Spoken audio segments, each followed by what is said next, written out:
Hello everybody, this is Gregory with 5 Minute Catholic Apologetics, where 5 minutes of your time may get you to the divine. Today we're going to talk about how Protestantism makes you a lazy Christian. Now before we begin, let's start with a prayer. In nomine Patris et Filii et Spiritui Sancti, Amen. Gloria Patri et Filii et Spiritui Sancto, secutora in principio et nunc et semper et secula seculorum. Amen.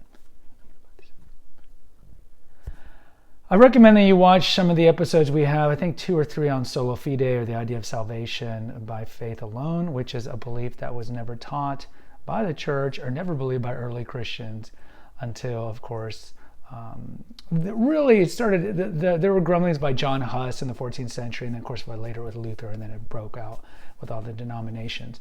But I want to say that this is not an episode that's meant to malign any Protestants at all.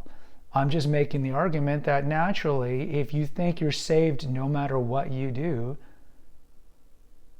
that's just going to make you more of a lazy Christian. Now, let's tackle the idea of can you lose your salvation? And we talk about this in those 2-part episodes.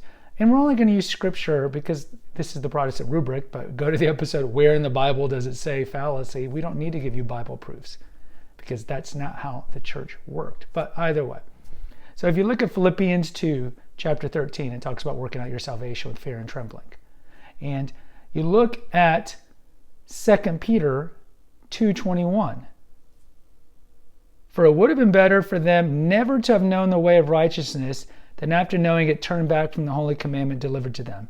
It has happened to them according to the true proverb. The dog turns back his own vomit, and the sow is washed only to wallow in the mire. So you look at these, and there's others. That's it. You can lose your salvation. And if you're like, no, you can't. No, you can't. Again, your onus is that you have to prove what you're saying is right, especially when history is against you and all of Christianity, 75% of Christian history, and of course the current belief by the biggest church in the world with 1 billion people still believes that. So the onus is on you. The onus is on you. But just hear me out. Look, the initial salvation is free. Absolutely, it's a grace. But final salvation is dependent on a lot of things. Good works. Look what James says. Faith without good works is dead. Right? You look at following Christ's commandments, persevering to the end. We have an episode here where it's mentioned 3 times by Jesus. Those are rewarded who be persevered to the end. Following his commandments, right? Receiving the sacraments. These are all things that we're expected to do to maintain our salvation. Now some could say, well, it's a fear tactic that you have, it keeps people in line. It's not a fear tactic at all. It's a way to perfect ourselves. Like if we think that we can lose it, then we're going to work harder. So when I say Protestants is lazy Christianity, it's natural. Like if you think that you're saved no matter what you do, well, you're less likely to work harder on your faith. And of course, this is a hyperbolic example, but I can do all the works of the flesh, as mentioned over in Galatians, or mentioned in Romans, or in 1 Corinthians, and do all these things, and I can't lose my salvation, even though it says scripturally, those can't inherit the earth who fornicate, drunkenness, and all these things. No, you can lose your salvation, absolutely.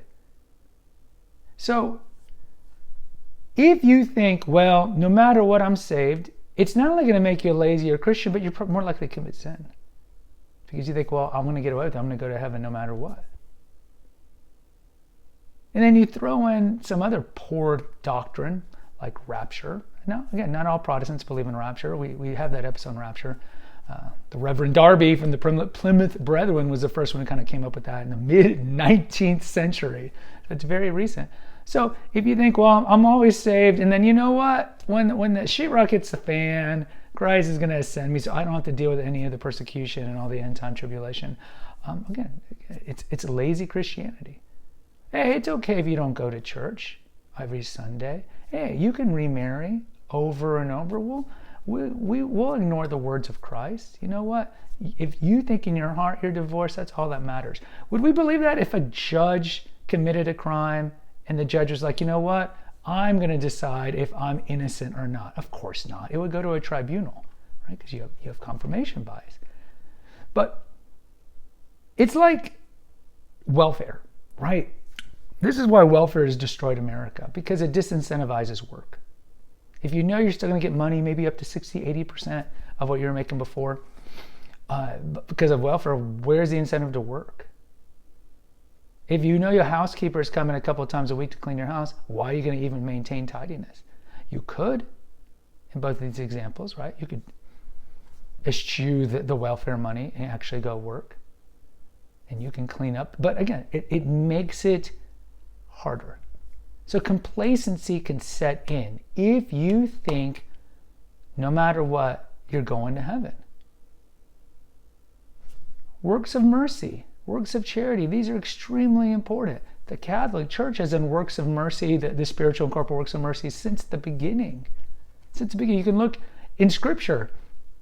Paul talks about the widowed women or the older single women, how they're doing works of mercy and helping the poor and so forth. And then you certainly see it fleshed out in the early Christians. And of course, the Catholic Church created orphanages and hospitals. And we went all over the world. The monks were helping travelers all the time and so forth. So if you believe that your salvation is not guaranteed, it's going to make you want to do works of mercy, because Christ talks about it again in Matthew 25, judgment of nations. Who aren't going to heaven? It's those that aren't committing the works of mercy. And that's why we have an episode here, how you must commit works of mercy, the spiritual corporal works of mercy. We just don't make this up. The church doesn't make it up. Christ says, got to do these things. Lord, I didn't see you naked and starving and hungry. You got to do these things. So in closing, guys,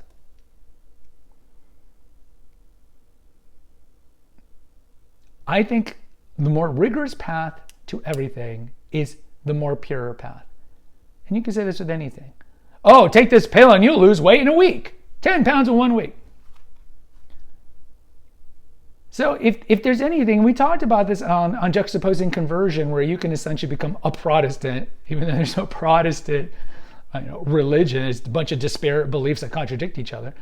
It's like an altar call. You become a Catholic, it's minimum, in most cases, 6 months. Or OCIA, as they call it now, it's 9 months in most parishes. It takes time.